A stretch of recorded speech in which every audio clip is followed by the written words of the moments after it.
John Agin, um assassino da Aliança Celestial, permanecia diante de seus inimigos como uma rocha em meio ao caos. Atrás dele, o exército rugia, pensando que sua postura era arrogante, sem perceber sua verdadeira força. Ele convocou seus inimigos para atacar, e eles lançaram lanças diretamente contra ele. Mas cada um deles caiu, como se seu destino já estivesse selado. Sua espada era tão rápida que seus oponentes não tinham tempo para perceber que estavam mortos. John perdeu a conta de suas vítimas, sua consciência fundiu-se com a morte. O problema era que havia muitos inimigos, eles continuavam vindo. O ar estava saturado de sangue, mas John continuava a matar sem remorso. Gritaram sobre sua morte iminente, e ele riu. Querem que eu morra? A liberdade que ele buscava há 30 anos estava próxima, e ele não iria recuar. John jurou que não pouparia ninguém se isso o levasse à liberdade. Ele alertava seus inimigos sobre a morte, e cada golpe tornava essas palavras realidade, até que os comandantes perceberam que precisavam detê-lo. O medo os paralisava à medida que percebiam que suas vidas estavam desaparecendo sob a lâmina de sua espada. John bloqueava os ataques, cruzava espadas com seus inimigos, e usando-as como trampolim, lançou-se ao ar. Ele segurou sua espada com mais força, pronto para lutar até o último suspiro, o dele ou o deles. Elevando-se como um raio, iluminou o campo de batalha com uma energia que rasgava o espaço. Os inimigos gritavam em pânico, percebendo que enfrentavam um dos mais poderosos mestres. Chamaram-no de o melhor assassino, impressionados com sua incrível agilidade. O rei dos assassinos, John Agin, cheio de fúria e desejo por liberdade, desceu como um vingador. Ele golpeou com tanta força que o chão tremeu como se atingido por um relâmpago. Onde os inimigos estavam, restava apenas uma cratera, e o silêncio da morte engolia seus corpos. Estou tão cansado, murmurou John, olhando para a espada que tirara tantas vidas. Observando o campo, pensou que tudo havia acabado, mas novos gritos quebraram essa ilusão. Ele percebeu que a batalha continuava, e os inimigos não paravam de atacá-lo. John puxou sua espada do chão, coberta de sangue, e preparou-se para um novo ataque. Quanto tempo mais isso pode continuar? Pensou, sentindo sua espada ficando cega enquanto seus inimigos aumentavam em número. Estariam eles tão determinados a impedir sua liberdade? A raiva o dominou, seus olhos brilharam em vermelho, e ele gritou que destruiria todos eles. Com giros rápidos, espalhou os inimigos ao redor, e um brilho amarelo de energia reluziu ao seu redor. Empunhando sua espada, zombou de ser chamado de rei, mas sabia que era apenas um cão sem alma da aliança. John zombava do título de rei, mesmo sabendo que era apenas um cão sem alma da aliança. De repente, a dor tornou-se insuportável, e ele caiu, mal conseguindo se manter de pé. Mas havia outro problema: fome. Por uma semana, ele comera apenas alguns pedaços de carne seca. A fome era tão forte que ele se sentia como um lobo faminto olhando para a lua. Pensou, eu queria tanto alguns bolinhos. Mas, contra a luz da lua, surgiu a silhueta de um inimigo, aproximando-se rapidamente. O inimigo atacou sem avisando. O inimigo apontou sua espada diretamente para John, mas ele mal conseguiu desviar. O golpe foi tão poderoso que a pedra sob seus pés se partiu ao meio. O inimigo se movia com tanta habilidade que até mesmo John não percebeu sua aproximação. Após avaliar a técnica, John percebeu que estava enfrentando um guerreiro de altíssimo nível. Eles travaram um duelo, e John mal teve tempo de desviar dos ataques rápidos. No entanto, a técnica do inimigo lhe parecia estranhamente familiar. Observando os movimentos do oponente, John pensou, onde já vi esses movimentos antes? De repente, o inimigo balançou sua espada, e uma onda de energia cortou duas árvores pelo caminho. Os ataques continuaram incessantes, e John só conseguia desviar, deixando um rastro de árvores cortadas atrás de si. O equipamento do inimigo era tão poderoso que a aura da espada sozinha poderia destruir uma floresta inteira. Após uma sequência de golpes, John pousou bem na frente do inimigo, pronto para um novo confronto. Ele percebeu que estava enfrentando o assassino mais poderoso do Vale Sul Central, o Senhor da Morte. Agora entendo por que a aliança está atrás de você, disse John, percebendo a gravidade da situação. Ele não esperava encontrar as elites da Fortaleza de Aço. John perguntou ao inimigo se ele realmente se considerava o mestre mais forte por atacá-lo após uma batalha tão desgastante. Apesar de sua exaustão, John declarou que ainda tinha forças para derrotá-lo. O inimigo ficou nervoso ao ouvir essas palavras, e seus olhos se arregalaram. Ambos se ergueram no ar, cheios de energia, e continuaram a batalha feroz. Cada golpe era absolutamente perfeito, demonstrando sua maestria. Sentindo a espada como uma extensão de seu braço, John desferiu um golpe preciso contra o inimigo. O impacto ocorreu no ar, e então ambos pousaram suavemente no chão. Após a luta, sangue apareceu sob a máscara do inimigo e escorreu lentamente pelo rosto dele. A espada de John estava coberta de sangue vermelho, a cor da morte. O sangue do inimigo marcava a lâmina, simbolizando o fim da batalha. John permaneceu parado, com a espada apontada para baixo, observando o inimigo cair lentamente ao chão, mas ele sabia que ainda não havia acabado. Fechou os olhos e exalou, preparando-se para o próximo desafio. Saia. Se já se divertiu o suficiente com o espetáculo, disse John. Uma forte energia escarlate começou a rugir ao seu redor. Ele percebeu que uma rainha demoníaca havia aparecido diante dele. Ela surgiu como uma bela mulher e sorriu. É uma honra fazer parte de suas memórias. Já faz 6 anos, foi muito tempo, disse ela com um toque de nostalgia na voz. A luz da lua caía sobre eles, criando uma atmosfera mística entre as duas rochas. Os raios iluminavam os corpos mortos ao redor, aumentando a sinistra cena. O primeiro ancião da Aliança Celestial aproximou-se, inspecionando os montes de cadáveres. Os servos relataram que os corpos pertenciam a artesãos da Fortaleza de Aço. Sangue. O ancião reconheceu que John havia conseguido superar as armadilhas e matar tantos inimigos, reconhecendo seu título como o Rei dos Assassinos. Erguendo a mão, o ancião ordenou que seus homens agissem. Todos os servos imediatamente se curvaram em sinal de devoção. Ele mandou que seguissem os rastros da energia demoníaca da rainha. John percebeu que a rainha, Quaxoio, parecia jovem graças às suas técnicas, mesmo tendo mais de 60 anos. Delicada por fora, mas uma maníaca por dentro. Como se os mestres da fortaleza não fossem o suficiente, agora haviam enviado essa mulher insana atrás dele, disposta a tudo para capturá-lo. Apertando a espada com força, John pensou que nem tudo estava perdido. Ele tinha uma carta na manga. A rainha olhou para sua espada e, sarcasticamente, comentou que era uma pena um homem com uma relação especial estar apontando uma arma para ela. Você pode enfiar essa relação especial bem longe, retrucou John, pedindo que ela parasse com as bobagens. Que rude, respondeu ela, dizendo que duvidava de sua capacidade de. Mesmo sugerindo um caminho mais fácil, Shan recusou qualquer opção simples. Ele afirmou que tentaria quantos golpes pudesse e que não tinha medo de uma velha que só sabia mexer a língua. O rosto dela mudou quando ele a chamou de velha, e ela prometeu mostrar sua espinha se ele repetisse aquilo. John, destemido, começou a provocá-la novamente, chamando-a de velha senhora e enfatizando que ela havia ficado ainda mais sensível com a idade. A cada palavra, o rosto dela escurecia de raiva. Mas, de repente, ela sorriu, claramente planejando algo insidioso. O sorriso dela deixou Shan em alerta. Ela começou a dizer que a Aliança Celestial o havia transformado no melhor assassino e que agora entendia por que a Fortaleza de Sangue de Aço havia enviado sua elite. A energia central dele era incrivelmente pura e pertencia às 9 seitas. Quaxogo afirmou que John havia dominado a arte marcial dos Ninks, razão pela qual ele derrotava todos, mesmo quando tentavam capturá-lo vivo. Nesse momento, John percebeu por que ela falava tanto ao invés de começar a luta. Ela estava tentando descobrir os segredos das artes marciais das 9 seitas e sujeiras sobre a Aliança Celestial.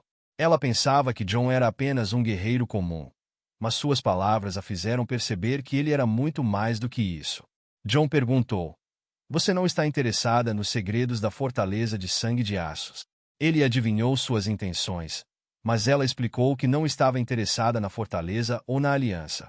Sua preocupação era apenas com as técnicas de combate das 9 seitas. Ela propôs um acordo. Se John revelasse os segredos, ela o deixaria viver. Mas John respondeu: "Porque os Grandes Lagos estão cheios de incompetentes." Ele notou que o acordo não era vantajoso, especialmente estando à beira da morte. Ela perguntou se a causa disso era um parasita em seu sangue. John reagiu bruscamente. Ela o chamou de punidor dos traidores da justa aliança celestial. Explicou que o parasita em seu corpo era um meio de controle para punir traições. Ela observou que John havia recusado sua misericórdia e que sua vida e morte dependiam completamente do governante da aliança celestial, tornando impossível traí-lo. Acrescentou que, ao libertá-lo do parasita, todos os laços com a aliança seriam cortados. Tudo o que ela exigiria seria o conhecimento da técnica dele. A rainha demônio explicou que, graças à arte do deus da morte, ela conhecia venenos e poderia destruir o parasita por conta própria. John abaixou a cabeça e permaneceu em silêncio por alguns segundos, segurando sua espada com força. Ele ouviu suas promessas de liberdade, que dependiam apenas de lhe ensinar a arte das 9 seitas. Sua resposta foi uma risada alta. John perguntou se ela realmente acreditava que a aliança o perseguia apenas porque ele havia fugido. Isso a surpreendeu. Ele continuou, explicando que, como um dos 10 mestres mais fortes, já sabia há muito tempo como se livrar do parasita. Tudo o que precisava era se tornar forte o suficiente para superar as armadilhas da aliança. Isso levou muitos anos, mas agora ele estava prestes a alcançar seu objetivo. Quando ela disse que o deixaria viver, ele não acreditou, sabendo que suas palavras não eram confiáveis. John passou 30 anos com aqueles canalhas e não permitiria ser enganado novamente. Gritando com todas as suas forças, ele disse: "Saia do caminho, sua bruta." E a advertiu: se ela partisse agora, poderia salvar sua vida miserável. Ela não entendia como ele podia falar assim, estando tão debilitado, mas também não era do tipo que aceitava ser humilhada.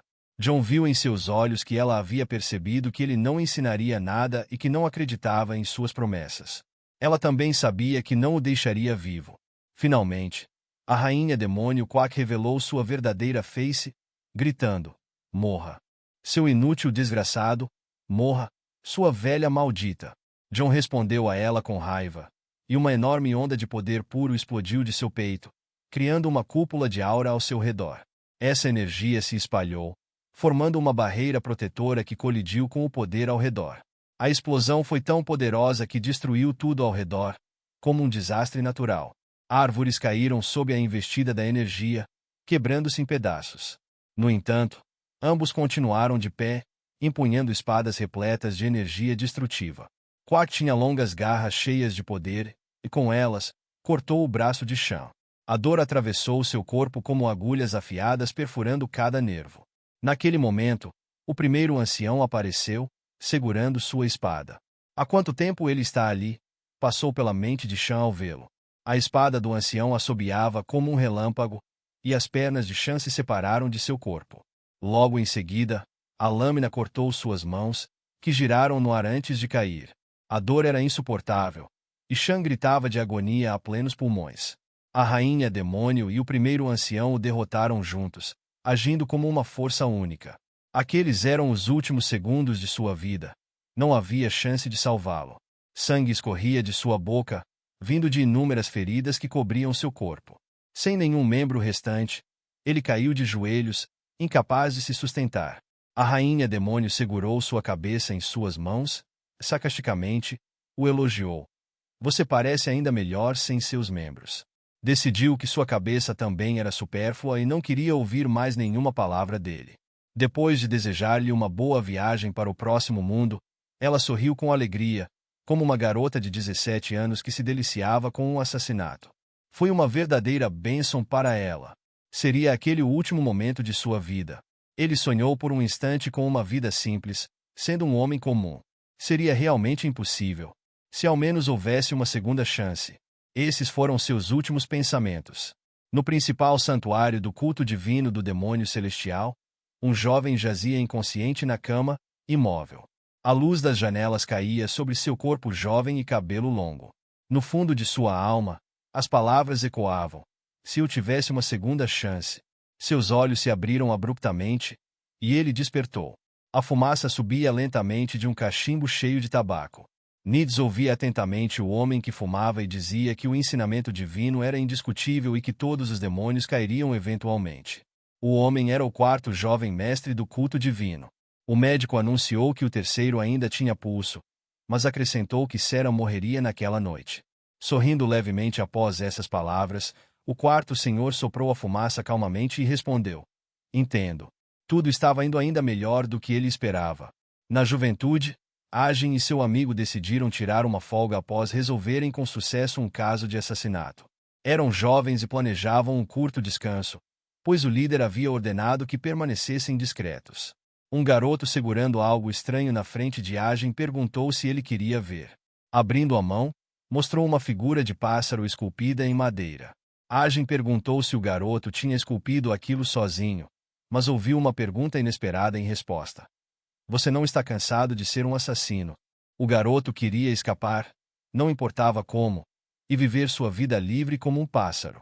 Sonhava em se estabelecer em uma vila distante, onde o ar tivesse o cheiro de grama fresca, não sangue apodrecido. John Agem imediatamente disse que também queria ir para aquela vila, mas ouviu apenas: não é para nós. Por que não? Ele implorou, pedindo para ser levado junto. Mas a única resposta que recebeu foi uma ordem para se calar. De repente, Agem estava mais velho, com sangue no rosto, o sangue de seu amigo, que jazia morto no chão. Agem não conseguia entender o que havia acontecido. Palavras ecoaram próximas a ele.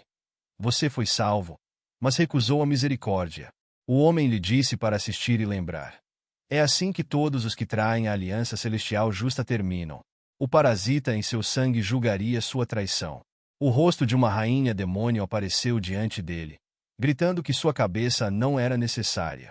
Então, ele viu sua própria expressão de horror quando a rainha ergueu sua cabeça decepada, segurando-a em suas mãos.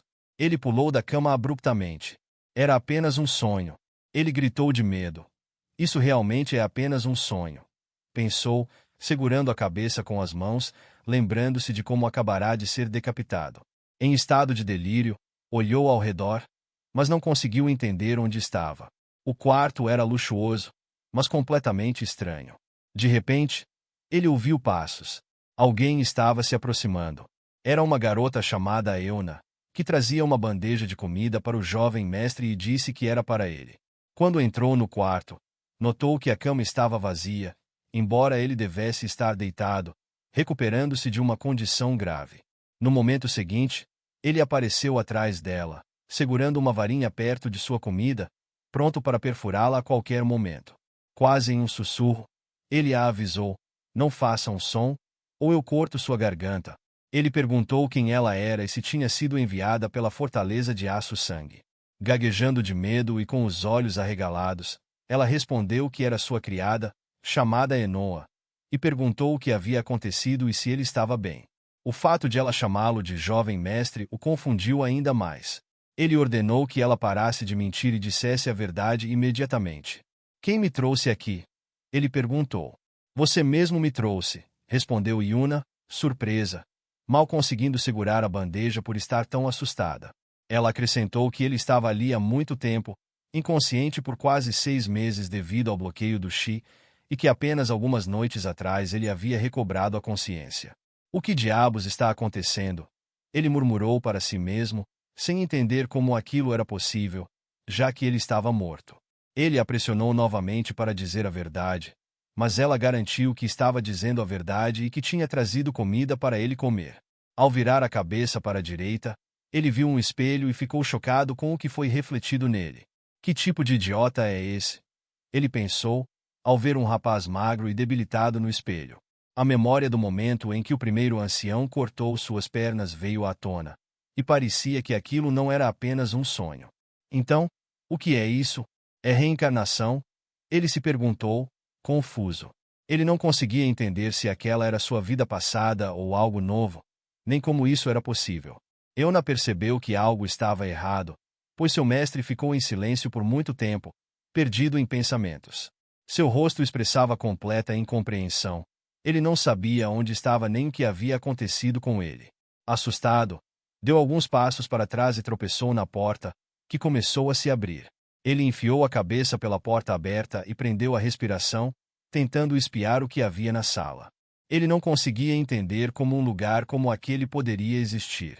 Um médico e um homem que ele não conhecia estavam parados na porta. O homem tinha uma expressão séria, uma barba e cabelos longos. Quem diabos é esse? Ele se perguntava repetidamente, sem obter respostas. De repente, o homem caiu de joelhos abruptamente. Oh, os ensinamentos divinos são indiscutíveis. Todos os demônios choram diante de você, ele exclamou. Parabéns por sua recuperação, terceiro jovem mestre, continuou solenemente. John não conseguia entender o que estava acontecendo, mas deduziu que devia estar em um culto demoníaco. No final da tarde, em Mirim, as lâmpadas iluminavam a sala, trazendo luz ao mundo de mão. O homem atravessou o tapete vermelho diretamente até a cadeira onde uma pessoa importante estava sentada. Nesse momento, ele repetiu a mesma frase. Os ensinamentos divinos são indiscutíveis, e todos os demônios cairão diante de você. Ele anunciou que a guarda imperial do culto divino saudou o governante dos demônios. Esse homem era Mudon, o chefe da primeira guarda imperial. Mudon sentou-se diretamente em frente ao seu mestre. O Senhor perguntou o que o trazia ali naquele dia. Mudon disse que tinha uma mensagem importante. O terceiro jovem mestre recuperou a consciência, ele informou. Mas havia um porém. Ele notou que o jovem tinha perdido completamente sua força e estava exausto ao limite. Mudon perguntou ao seu mestre o que ele planejava fazer com o terceiro jovem mestre. O líder da primeira guarda imperial gritou com tanta força que seu brado ecoou nos ouvidos de Man. A voz do Senhor era tão poderosa que a veste de Man foi soprada, como se um forte vento a tivesse atingido, e as velas na sala quase se apagaram com o impacto. Mudon humildemente pediu para conhecer a vontade de seu mestre. O Senhor ordenou que ninguém mais trouxesse relatórios até a cerimônia de encerramento, que aconteceria em 3 meses. Após isso, o mestre fechou seus olhos, que brilhavam como carvões em brasa, e não disse mais uma palavra enquanto seus olhos permaneceram abertos. Mudon olhou diretamente para ele sem emitir som algum. Assim que os olhos se fecharam, Mudon curvou-se profundamente e declarou que esperava sinceramente cumprir a grande vontade de seu mestre. O culto demoníaco milenar, fundado pelo mestre Mu em tempos antigos, era a organização demoníaca mais antiga e destrutiva. Este culto era o mais forte nas artes marciais, e seu nome inspirava medo em todo Murim, tornando-se um símbolo de caos. Embora a Aliança Celestial Justa e a Fortaleza de Sangue de Aço fossem superiores em número, essas 3 forças, junto com o culto divino do demônio celestial, eram conhecidas no mundo como a poderosa Tríade. Entre elas, o demônio celestial era o grupo mais destrutivo de todos, e foi exatamente onde John foi parar. Ele não conseguia entender como havia chegado ali.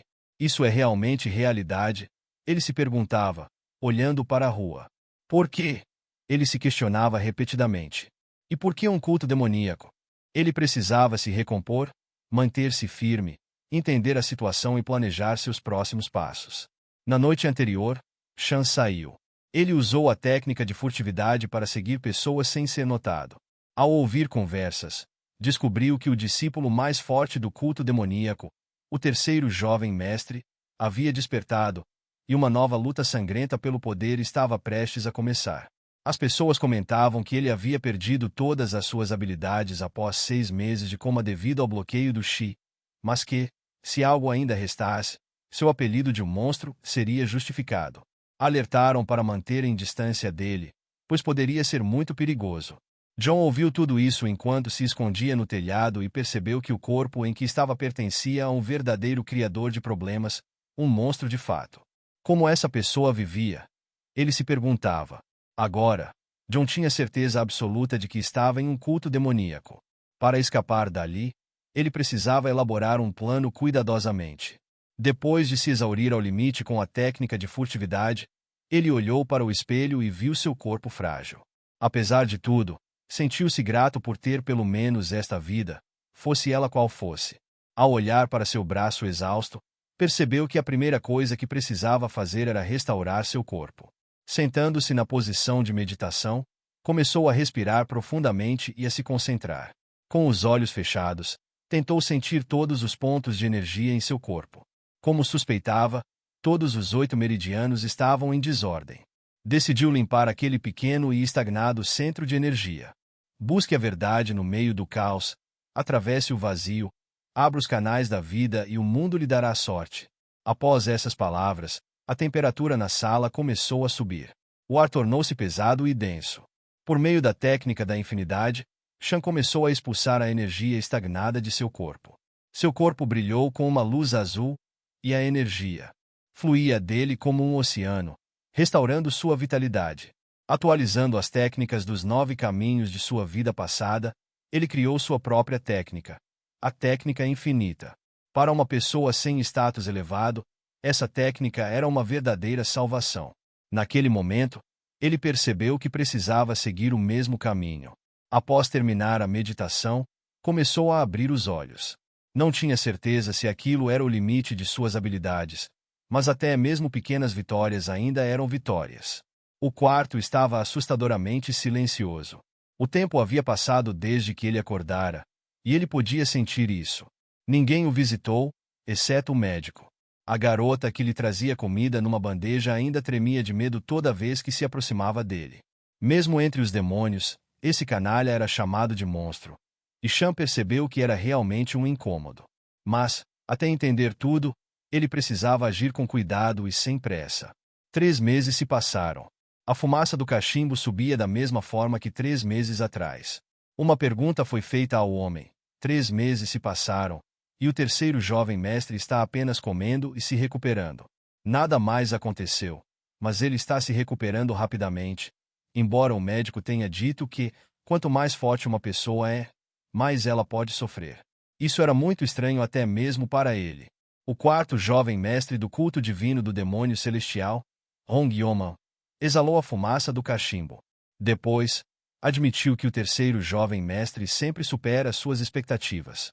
O médico perguntou o que fazer a seguir. Perguntei ao médico quando Ren chegaria. O médico respondeu que provavelmente seria muito em breve. Hong Yoman recordou que a última visita de Ren havia sido há cerca de 6 meses, se sua memória não falhava. Ele sentiu que algo interessante estava por vir e ordenou ao médico que continuasse observando e relatando. Naquele momento, seu punho atingiu a parede com força, quebrando o silêncio. Suas mãos batiam na parede, e a pedra, dura como concreto, não cedia facilmente. John treinava incansavelmente para recuperar a forma física. Ele praticava cada golpe com precisão, desferindo centenas de socos de uma só vez. John dominou uma postura bilateral para atacar tanto com a esquerda quanto com a direita. Ele treinava tão intensamente que o chão sob seus pés, feito de pedra, começou a rachar devido à tensão. Ele também praticava golpes de energia, sem esquecer o poder de sua energia interior. Graças ao treinamento constante, sua técnica ficava cada vez mais refinada, e seus golpes eram tão precisos que cortavam o ar. Seus treinos eram tão barulhentos que podiam ser ouvidos até na rua. O suor escorria por seu corpo, porque ele estava dando tudo de si. Após o treinamento, todo o quarto parecia destruído. O chão estava cheio de amassados, as paredes estavam danificadas e o manequim de madeira estava quebrado em pedaços. Nos últimos 3 meses, ele vinha tentando trazer seu corpo de volta ao normal e, finalmente, conseguiu expelir a energia estagnada e demoníaca. Ena lhe trazia comida regularmente e o alimentava bem para apoiar sua recuperação. Para se recuperar totalmente, ele precisava comer muito para recuperar suas forças.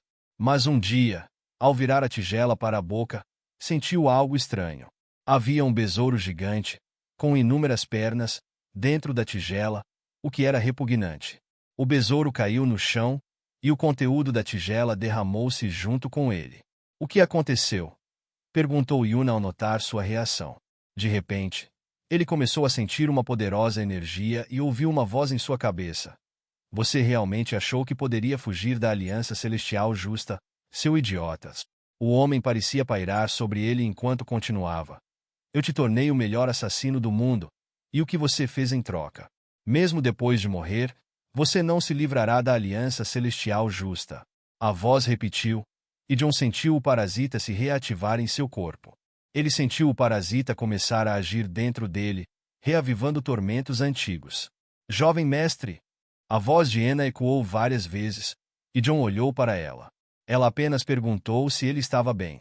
Ele olhou para o prato e se perguntou se aquilo era apenas uma visão. Inclinando-se, Ena disse que sairia se ele não precisasse de mais nada. John levantou os olhos e pensou. Essa é a nova vida que sempre sonhei. Mas uma pergunta o assombrava. Será que agora poderei ser livre? Após um treino intenso, ele trocou para suas roupas do dia a dia. Enquanto ouvia alguém falando do lado de fora da porta, pensou: será que é aquele canalha do culto demoníaco? A porta se abriu de repente, sem bater, e bateu ruidosamente contra a parede. Uma bela garota entrou e disse: faz muito tempo. John não conseguiu responder, pois nem sabia quem ela era. Ao lado dela estava Yuna, que foi esbofeteada ao tentar impedir a garota de entrar para anunciar sua chegada primeiro. Por causa disso, John olhou para a garota sem entender quem ela era ou o que queria. Sem dizer nada, ela simplesmente entrou no quarto, lançou um olhar para John e observou que ele parecia melhor do que esperava. John percebeu que precisava pensar rapidamente em como sair daquela situação. Você vai me deixar aqui de pé assim? Ela perguntou, acrescentando que gostaria de uma xícara de chá. John decidiu que a melhor saída seria fugir e disse que precisava urgentemente sair. No mesmo momento, a garota estalou os dedos, e duas enormes sombras surgiram sobre John. Seus dois guarda-costas imediatamente o impediram de sair, bloqueando a saída do quarto com seus corpos massivos. A garota começou um diálogo, dizendo que precisava discutir algo com o terceiro jovem mestre e não sabia quanto tempo levaria. Ela ordenou aos guardas que impedissem qualquer tentativa de fuga, ao que eles responderam unanimemente que obedeceriam. Depois disso, a porta se fechou com força na frente de John, trancando-o lá dentro. A garota sentou-se e o convidou a fazer o mesmo, observando que tinham muito o que discutir. John ficou de costas para ela, olhando para a porta sem saber o que fazer. Ele disse que não tinha tido tempo para descansar após seu treino e pediu que ela esperasse até que ele trocasse de roupa. Ela concordou, mas comentou que seria ótimo se ele não tivesse outros planos. Um rápido olhar para ela deixou claro que ela não era uma pessoa comum. Sem escolha, John pediu a Yuna que viesse com ele. Yuna não entendeu por que ele estava dizendo aquilo, mas ele continuou perguntando: quem é você? John explicou que, depois de acordar do bloqueio de Shi, sua cabeça estava confusa e ele não conseguia se lembrar claramente de nada. A garota começou a chorar e disse: jovem mestre, você não pode nos deixar tão cedo. Ele ficou surpreso. Por que eu teria que morrer? Afinal, ele tinha acabado de. Ao recobrar a consciência, Yuna começou a explicar que seu nome era Hong Yurin. Ela era uma demônios associada a um centro religioso para iluminação interior, trabalhando para ele, e vinha da família Yoka, parte do culto demoníaco.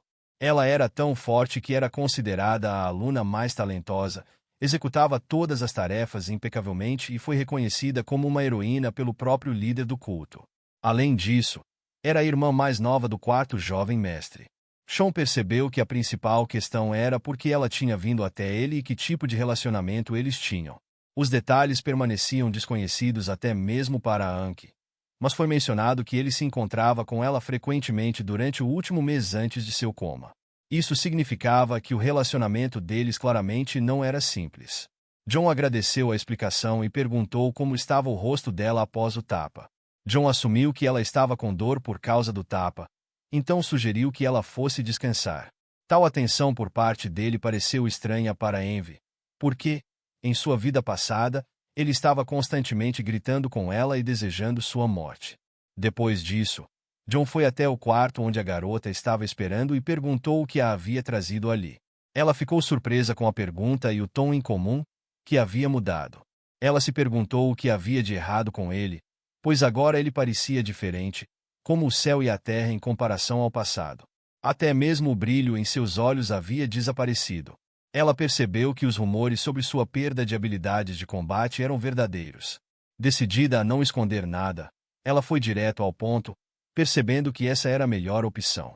Ela tirou 2 pedaços de papel e explicou que se tratava de um contrato com selos, perguntando se ele se lembrava. Acrescentou que, se alguém violasse as condições ou se encontrasse em uma situação que os forçasse a fazê-lo, seria punido. O valor total de dinheiro que ela investiu em seu tratamento foi de cerca de 1.000 nairas, somado a outras despesas que excediam 2.000 nairas. Ela decidiu não mencionar os pequenos gastos, dizendo que eles já eram próximos. Sean percebeu que estava sendo apoiado financeiramente e com remédios pela irmã mais nova do quarto jovem mestre. O valor total era de 6.000 nairas, e ela pediu que ele devolvesse o dinheiro imediatamente ou assinasse um contrato especificando quando poderia pagar a dívida. Usando a situação de sua condição e do bloqueio de seu chi, ela se fez parecer uma vítima, cancelou o contrato e agora exigia o reembolso. Ela ignorou o fato de que ele esteve acamado o tempo todo. Enquanto isso, John pensava em como recuperar sua reputação e enriquecer novamente para resolver seus problemas. Essa garota estava se intrometendo em assuntos que não lhe diziam respeito. John disse que poderia facilmente pagar tal quantia e pediu que preparassem papel, pincéis e tinta. Ele não se importava se ela tivesse problemas, desde que obtivesse o que queria, já que planejava partir de qualquer forma. Essa atitude despreocupada deixou Hong Yurin desconfiada. O fato de o terceiro jovem mestre estar assinando contratos tão facilmente a fez suspeitar, já que, embora ele não fosse excessivamente inteligente, sua calma parecia estranha. Por isso, ela decidiu contar algo mais a Sean. Recostando-se na cadeira, declarou com orgulho que, se ele não conseguisse devolver o dinheiro, seria obrigado a aparecer ao seu chamado sempre que ela quisesse. Parecia determinada a tratá-lo como um cão leal. Essa pequena humilhação irritou Sean. Ela se levantou da cadeira e perguntou se era só isso. Depois, explicou que o contrato estaria em vigor até que ela recebesse o dinheiro e que, até lá, eles precisariam tratar um ao outro com respeito. Um sorriso traiçoeiro iluminou seu rosto enquanto ela o olhava diretamente nos olhos. Respeito? Perguntou John, olhando para ela com desconfiança. Ele perguntou se ela realmente acreditava que ele a respeitaria depois de assinar tal contrato. Então Sean pediu que chamassem o comandante da Guarda Imperial. Por que você o está chamando de repente? Perguntou Hong Yurin surpresa. A porta se abriu, e lá estava Mudon.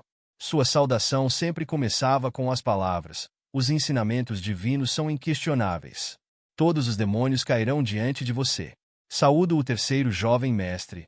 Após isso, ele perguntou como poderia ser útil. Prepare a carruagem, pediu John brevemente, acrescentando que precisava dela. Mudon tentou lembrar Chá de sua condição física debilitada, mas Chá o interrompeu, dizendo que estava indo ao Senhor dos Demônios e ordenando que a carruagem fosse preparada. E informou ao Senhor sobre sua visita. Ele repetiu: diga a ele que o terceiro discípulo quer se encontrar com seu mestre. Será feito, respondeu Mudon. Ele prometeu enviar uma carta ao palácio. Assim que recebesse permissão, começaria a preparar a carruagem. Com uma voz assustada, Yuran se virou para Sean. O que está acontecendo? Ela perguntou. Ele respondeu que não aguentava mais e sugeriu que ela descobrisse se o Senhor dos Demônios consideraria justo o contrato deles. Você está nos condenando à morte? Perguntou ela, tremendo, e quis saber o que ele pretendia alcançar com isso. John ignorou a pergunta e apenas perguntou se ela havia algum problema nisso. Yuran, tremendo de medo, murmurou que, se o Senhor descobrisse sobre aquele contrato, até mesmo John estaria em perigo. Ele concordou, reconhecendo que poderia ser punido ou até expulso por isso, já que havia perdido todas as suas habilidades de luta. Mas e você? Ele perguntou. Todos sabem como sua família é maravilhosa, mas essa desculpa nem sempre funciona. No pior cenário, é prisão, e não há como evitar isso. A possibilidade de prisão por criação imprópria de sua filha colocava toda a família Yoka em risco. O medo não deixava o rosto dela, enquanto lágrimas escorriam por suas bochechas e testa. Acenando com a mão, Jung disse que tinha um passeio planejado e que estava saindo. Ela gritou atrás dele. Espere! Ela perguntou se ele realmente não queria se tornar o governante supremo. Um governante com tal posição? Isso é ridículo, respondeu ele calmamente. Então ele perguntou se ela havia vindo sabendo que ele não tinha chance alguma. Eu te vejo no palácio do Senhor, disse ele enquanto ela cerrava o punho de raiva. Ele mal tinha dado alguns passos quando ouviu a pergunta dela. O que eu devo fazer? Ele se virou e perguntou. Sobre o que você está falando? Ela repetiu. O que eu preciso fazer? Checkmate. Sean pensou ao se virar para olhá-la. Ela perguntou novamente. O que eu preciso fazer para impedi-lo de ir ao Senhor dos Demônios? Um momento depois, a mão de Jung segurava o contrato. Ele o colocou bem próximo ao nariz dela e pediu que ela o rasgasse. Exigiu que ela pessoalmente o destruísse. Seus pensamentos voltaram à sua vida passada. Ele se perguntou: esse inferno já não foi suficiente para mim? Ele tinha vindo ali para encontrar paz, para se estabelecer em algum lugar esquecido, no campo, onde o cheiro fosse de grama fresca, e não de sangue podre. Ele se lembrou das palavras de seu amigo, que um dia sonhara com a mesma coisa, e essas memórias o capturaram novamente. Ao lado de seu amigo, havia um menino pequeno, também morto. As pessoas procuraram por todos os cantos, mas não encontraram mais ninguém. Alguém tinha que ser responsável pela traição à aliança, então John ordenou que a área fosse revistada novamente. Seus olhos recaíram novamente na mesma cena horrível. Um pequeno menino segurava uma figura de pássaro de madeira em sua mão. Aproximou-se dele, colocou a espada no chão e sentou-se ao lado. Cuidadosamente, pegou o pássaro ensanguentado da mão do menino e, ao olhar para ele, começou a refletir sobre o significado da vida. Quem tem o direito de tirar uma vida? Quem pode dá-la? De repente, um som veio da estrada, e John virou a cabeça bruscamente. Naquele momento, seu povo já estava morto. Todos em seu caminho foram mortos por aquele homem. Seu olhar era tão frio quanto gelo. O homem estava se aproximando rapidamente de Sean, que estava sentado ao lado do menino morto. Como um ninja, ele avançou com uma velocidade incrível. No caminho, matou outro soldado, cortando parte de sua espada. Ele correu tão rápido que era difícil acompanhá-lo e agarrou o corpo do menino. Sean mal teve tempo de entender o que tinha acontecido. Apenas uma gota do sangue do menino caiu em seu rosto. Lágrimas escorriam pelo rosto do menino devido à dor que sentia ao segurar a criança morta nos braços. "Espere!" exclamou John, pedindo que o ouvissem, explicando que estavam seguindo ordens para matar os traidores da aliança. "Eu realmente não sabia", John repetiu, tentando se justificar, buscando compreensão. Ele se aproximou do homem que chorava sobre o corpo morto e, ficando atrás dele, disse novamente: "Eu não sabia." O homem mal conseguia conter sua raiva e chorava alto. Ele perguntou a Sean: "Matar pessoas é apenas um trabalho para você? Tirar a vida dos outros é algo realmente tão fácil para você?" Repetiu, com a voz desesperada. Sean tentou se aproximar e segurá-lo pelos ombros para acalmá-lo, mas o homem se afastou e gritou que o assassino não sabia o que era a verdadeira vida. Ele afirmou que amaldiçoaria Sean até na vida após a morte e que a vida dele se transformaria no sofrimento daqueles que ele matou. Esse flashback pesava profundamente na mente de Sean, relembrando-o de sua vida passada. Enquanto viajava na carroça, Sean não conseguia parar de pensar nas pessoas que matou e na maldição que agora o perseguia. Ao lado, uma garota segurava um lenço com uma mecha de cabelo que simbolizava algo importante para ela. Era o cabelo dos servos do mestre, que até o ajudavam a se vestir. Eles o serviam obedecendo a todas as suas ordens. "Eu o parabenizo pela realização de sua grande vontade, Senhor dos demônios", disse uma voz ao entrar na sala. Essas eram as palavras que o mestre ouviu ao entrar. Pegando um cálice decorado com padrões de dragão, ele tomou um gole. Suas roupas também eram adornadas com imagens de dragões. Segurando uma tigela com os mesmos padrões, ele perguntou se era verdade que o terceiro discípulo desejava encontrá-lo. "Sim", respondeu o servo, acrescentando que a carruagem já havia sido enviada para sua residência e que o terceiro discípulo chegaria em breve. O mestre virou-se para o chefe da guarda imperial e ordenou que ouvisse. Enquanto isso, servia-se mais uma bebida. Mudam aguardava ansioso por algo concreto, mas o mestre tomava seu tempo, gole após gole. Calmamente, ordenou que o terceiro discípulo fosse escoltado ao pavilhão demoníaco da justiça. A menção ao pavilhão demoníaco da justiça surpreendeu Mudam, mas ele não questionou novamente. Apenas observou em silêncio enquanto o mestre servia outra bebida. Por essa altura, Mudam já havia compreendido tudo. Ele se curvou e afirmou que a vontade do mestre seria cumprida. A vida do mestre era difícil, e devia ser um desafio gerir tudo sob a constante supervisão de seus servos. "Já é inverno?", perguntou-se, sem perceber como as estações passaram tão rápido. O frio era intenso, e Sean ainda não conseguia se acostumar com a aura de caos que surgia sempre que o médico examinava seu pulso. Após o exame, o médico observou que, nos últimos dias, as veias danificadas haviam se recuperado um pouco, e não apenas elas. Embora Sean estivesse tomando ervas e recebendo tratamento, suas habilidades regenerativas eram incríveis, o que surpreendeu o médico. O olhar que o doutor lhe lançou parecia estranho. Por que esse homem estava olhando tão fixamente? O médico se desculpou, inclinando-se perante John, explicando que estava impressionado com a velocidade de recuperação do paciente. O Dr. Chong não fazia ideia das verdadeiras intenções do médico, que acreditava que, nesse ritmo, o tratamento para glaucoma não seria mais necessário. Ele aconselhou Chan a focar em uma dieta saudável e nas melhores poções de cura. John expressou o desejo de perguntar algo ao médico. Quais são essas melhores poções de cura? Ele perguntou, já que era a primeira vez que ouvia falar delas. O médico começou a explicar sobre essas poções, chamando-as de uma decocção de ervas medicinais para restaurar a energia e ajudar no processo de cura. O caldo era feito por artesãos e servido apenas para membros de alto escalão do santuário principal. John pensou sobre isso. Restauração de energia, seja lá como chamam, é apenas remédio. Se essa decocção realmente ajuda, eu me recuperarei ainda mais rápido. Ele concluiu. O médico disse que retornaria em 2 dias e desejou a Chan uma rápida recuperação. Essa cidade parecia bastante incomum para Chan. Simplesmente, ele a achava sombria e inóspita. Olhando pela janela, seus pensamentos retornaram ao Senhor Demônio. Parecia que o encontro deles era inevitável. E Chan se perguntava que tipo de pessoa esse senhor era. Não havia uma única alma em Ko que não reconhecesse o poder absoluto do Supremo Demônio. Era um fato bem conhecido, pois ele era considerado a personalidade mais poderosa dos céus. Ele nunca usava seus poderes ao máximo, mas ainda assim era reconhecido como a criatura mais poderosa em Murma. Um encontro com ele poderia ser extremamente perigoso. Na mesa à frente de Chong havia vários papéis rasgados. Ainda havia muito que ele não sabia sobre o culto demoníaco, e talvez devesse ser mais cauteloso.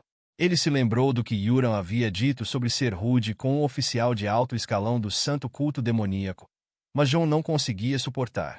Ele não tinha renascido para ser o cão de colo de alguém. Se não fosse por aquele maldito contrato de Ongor, eu não teria que vir aqui, pensou com irritação. Seus pensamentos foram interrompidos pela voz suave da garota ao lado.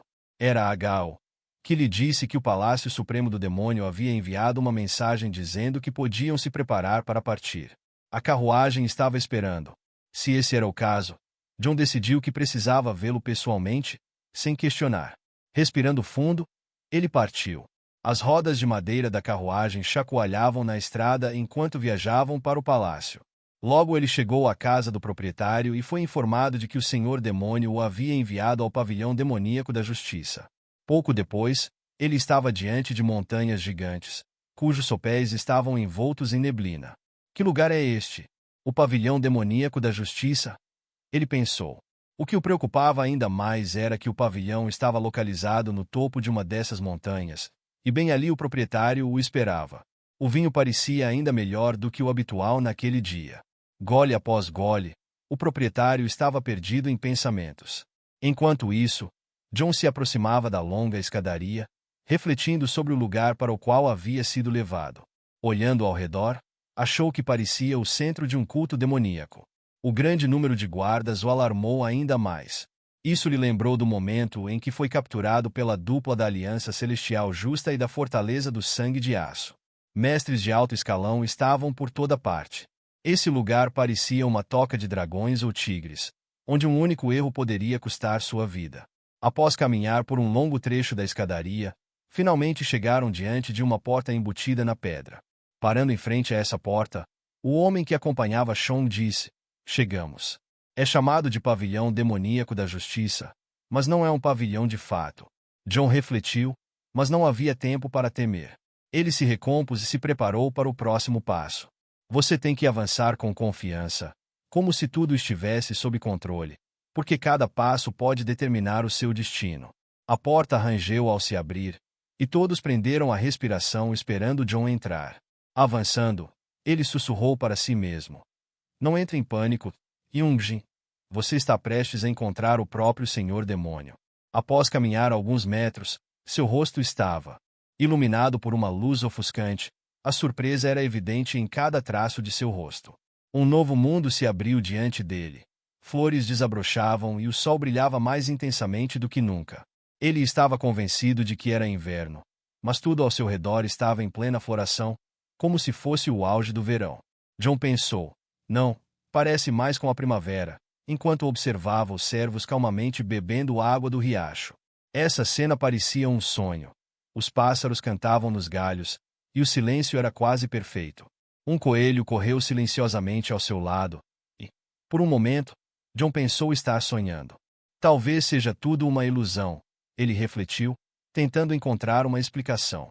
Afinal, como mais justificar o fato de que do lado de fora deste lugar chovia no inverno?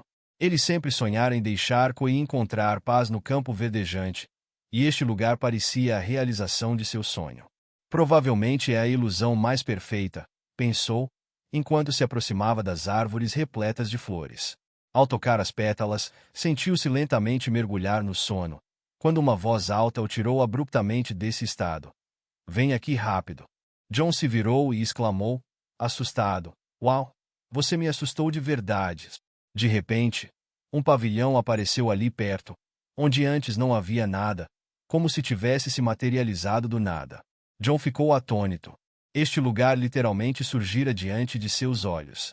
Ele notou uma figura lá dentro, misteriosa e silenciosa. Diante dele, de costas para John, estava o proprietário, com longas tranças caindo sobre suas roupas decoradas com dragões dourados. Como que sob um feitiço, John começou a caminhar em direção ao pavilhão sem perceber por quê. Um estranho sentimento tomou conta dele. Suas pernas pareciam se mover sozinhas, fora de seu controle. Cada passo parecia confiante, mas não eram seus pés que o levavam até o pavilhão, era algo mais. Do interior, vinha o som do proprietário derramando silenciosamente vinho branco em um copo, o murmúrio quebrando o silêncio. John de repente percebeu que estava hipnotizado e não podia resistir. O primeiro passo é a vida, o segundo é a morte. O proprietário bebia seu vinho silenciosamente, como se medisse o tempo. John começou a se perguntar se era assim que o terceiro de seus companheiros havia imaginado o pavilhão demoníaco da justiça. Seus pés pararam bem diante do pavilhão, que ficava na beira de um penhasco, atrás do qual se abria um abismo. Seu instinto assassino gritava uma coisa. Este lugar era uma ameaça mortal. Seu senso interno de perigo dizia-lhe que ele não deveria ficar ali. Preparando-se para qualquer eventualidade, ele cerrou os punhos, sentindo a tensão crescer. John se convenceu de que recuar não era de seu feitio, ia contra tudo o que ele acreditava. Se realmente quisesse se libertar do culto demoníaco e começar uma nova vida, um encontro com o Senhor Demônio era inevitável. Enquanto subia as escadas, ele podia ver apenas os pés do proprietário, que estava de pé diante dele. Será que realmente vou encontrá-lo? Pensamentos fervilhavam em sua cabeça. O nono demônio celestial, conhecido como demônio celestial, ocupava o topo da hierarquia do culto. Passo a passo, John se aproximava, diminuindo a distância entre eles. Ele tentou manter o rosto sério, para não atrair muita atenção. Esse homem, Lee Jong-sun, provava, apenas com sua presença, que era digno de ser